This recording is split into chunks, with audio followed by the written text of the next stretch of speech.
Hello, this is Ashraf Laidi and welcome to a new edition of this Trade Zone video series with Eightcap. Is this the week? Is this the week where things are going to happen? Few things are really key. Before I talk about the cycle time, which is this the time where yields are going to peak and they're going to come down? Is this it? Is this it? Based on this 18-week cycle, or based on this, this is the daily cycle, you can see where the high is here. And this coincides with that. This week could be the peak. Now, when we say a peak in yields, it does not need to be a higher high. But this is why this could be such an important week, because one of a slightly more obscure reason, which is the cycles. But what is really, really interesting is this the week where the Bank of Japan is going to intervene. And as you know, the CPI on Tuesday, tomorrow, from the United States is going to be the key number. Okay, why is that?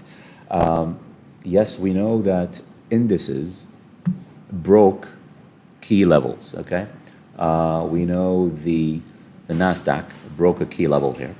It broke, 15.2, 15.3. The S&P, there was a crucial resistance at 4,400, 4,402. It was what we called a quintuple resistance.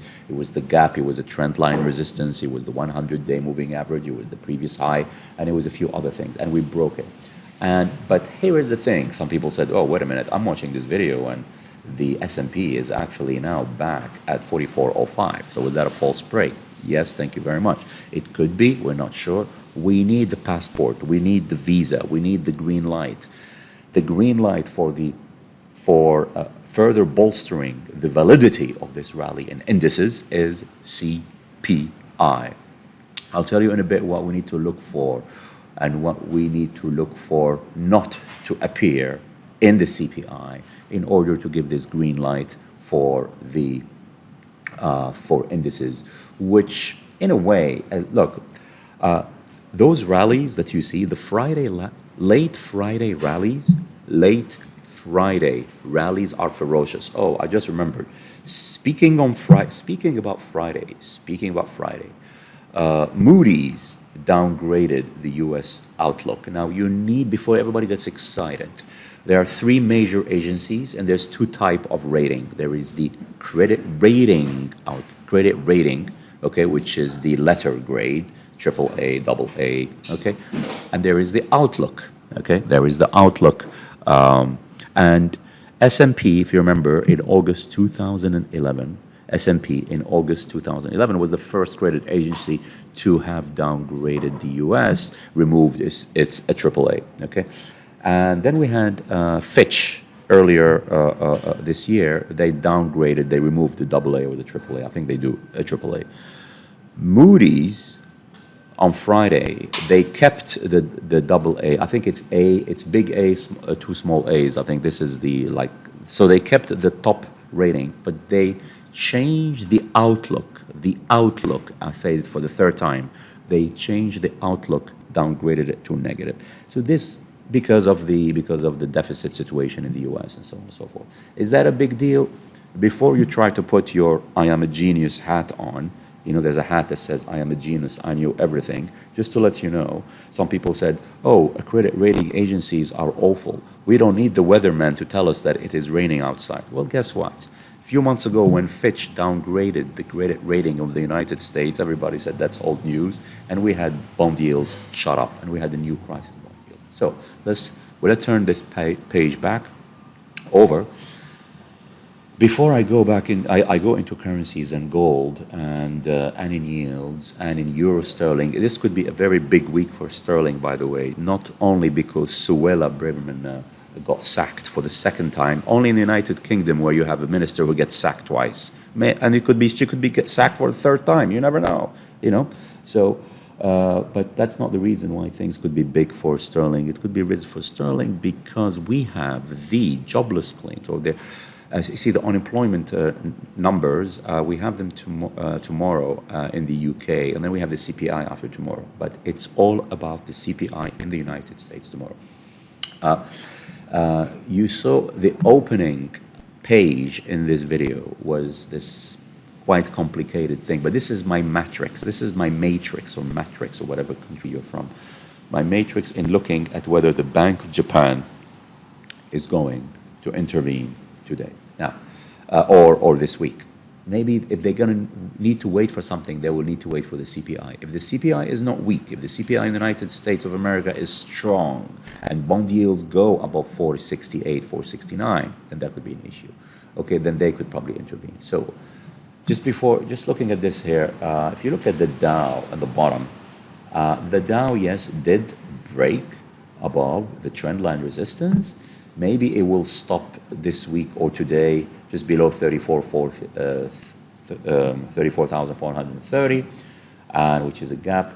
As for the interim resistance for the Nasdaq, which really shot up quite ferociously, and high volume late Friday, it's got all the marking of a strong rally, even though right now it's 15,480. I really think the next big high is going to be 15,000, not big high, but the next landmark is 15,635, okay? 15,635, and in order for the market to obtain its green light to pass, I think it's going to be the third, not one, not two, but three, but the third green light, which is the CPI. Why? Because the first green light was the Federal Reserve last week. Was it last week or the week before? Yeah, it was the week before. Yeah, it was the week before. It was the Fed. They basically were relatively dovish, or they tried to be hawkish. Two was the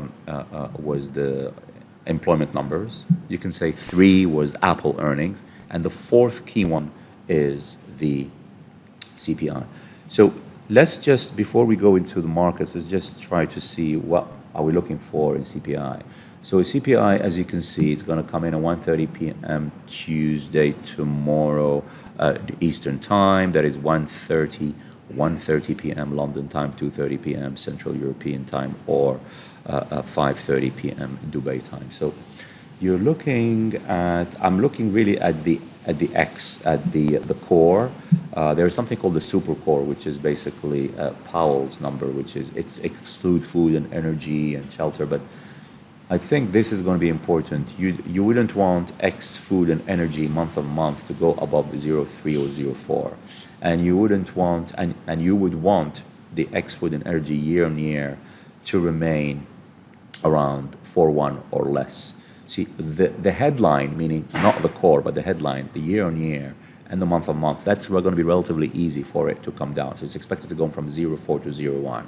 Okay, and the year on year headline, meaning CPI 1 year, is expected to go from 3.733. But what we need is these guys that are not expected to change. We need them to remain either unchanged, or we want them to come down. Okay, that is very important. Now let's just go into the BOJ here. This is very important. What I made a tweet here, and I basically said that, now I said that the Bank of Japan trade weighted index, the Bank of Japan trade weighted index is right now 3% or almost 3% weaker than when it was when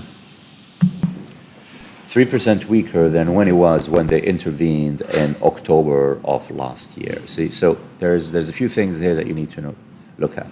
So there's VI, which is verbal intervention. That's when they started to verbally intervene in June of 2022.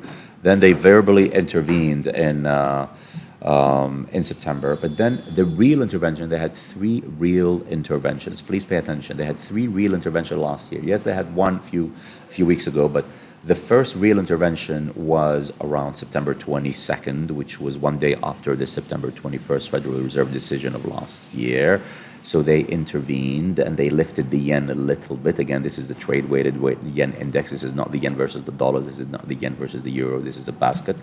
So it pushed up and then it came back down. And the second big, humongous intervention was basically the real intervention here, which was October the 21st. And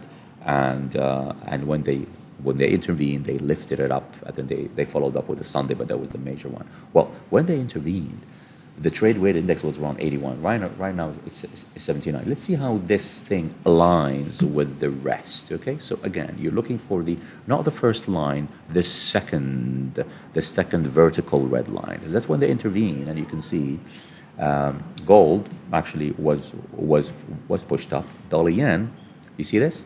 Dollar yen, it peaked. It peaked here. So just focus on this is the trade weighted yen traded weighted terms in white, and the green is the dollar yen, which basically peaked. And if you remember, the high came in that Friday. It was a famous Friday. I was in Dubai. I remember they did it around, I think it was around 6:30 or 7 p.m. Dubai time, so -4. It was around 3 p.m. London time, but I was in Dubai. I remember it was Friday 21st.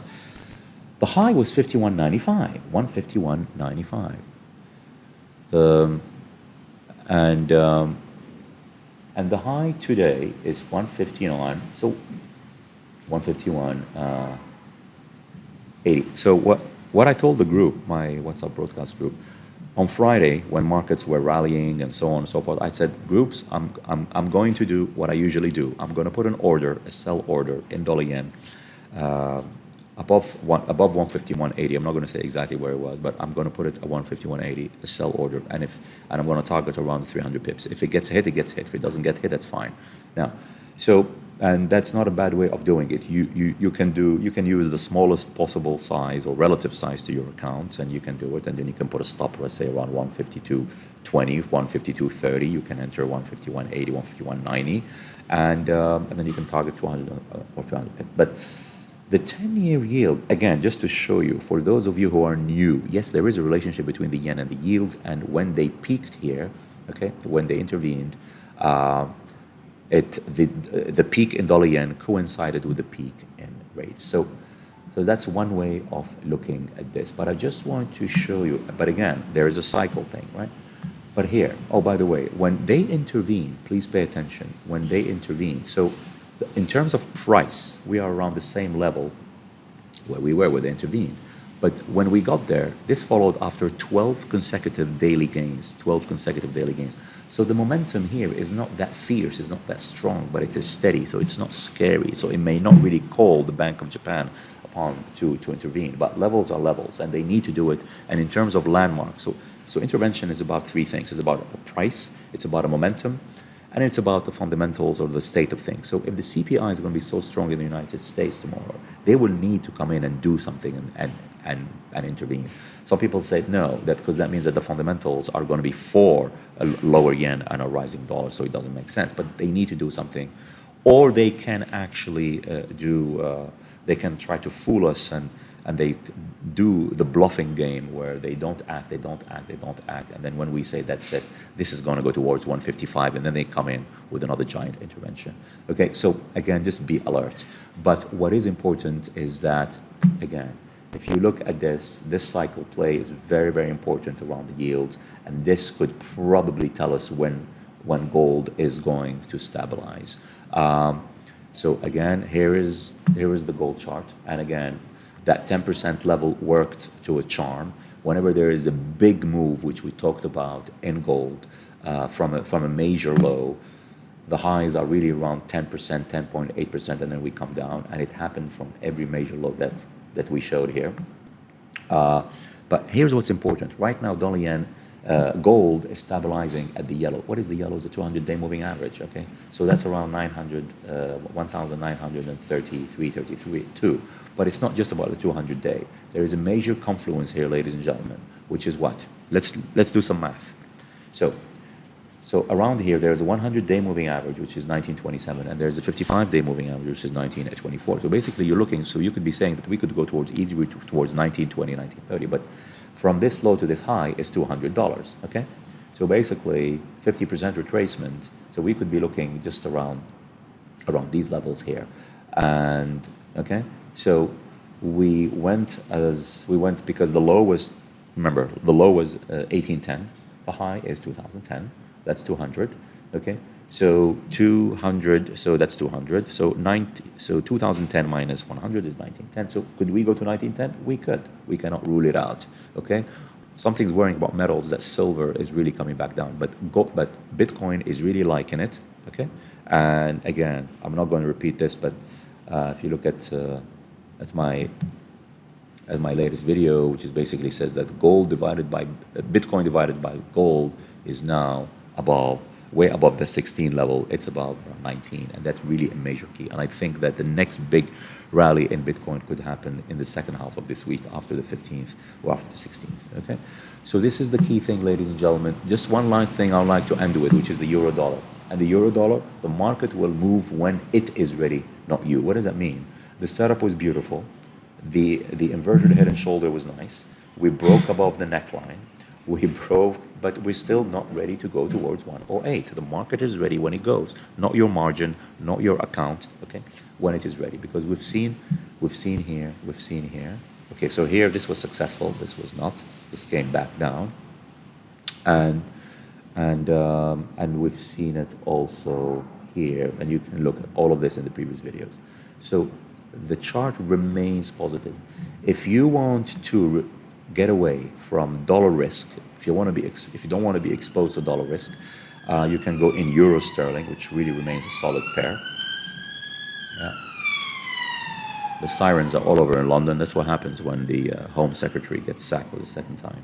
So basically, so now there is a trend line here. So you could be looking around 107.20, but the key still remains 108. All right. So we've been speaking for 60 minutes. We're trying to make these things not longer than 11 or 12 minutes. But this is the main thing. Tuesday CPI is really key. If you are long, if you're still long in indices, or if you're short and you have stops, you have to be careful. Tomorrow could be a key make or break. The CPI for indices, for dollar yen, and for yields, and even for gold, which I do think that it is nearing a low. Thank you very much, and have a good one.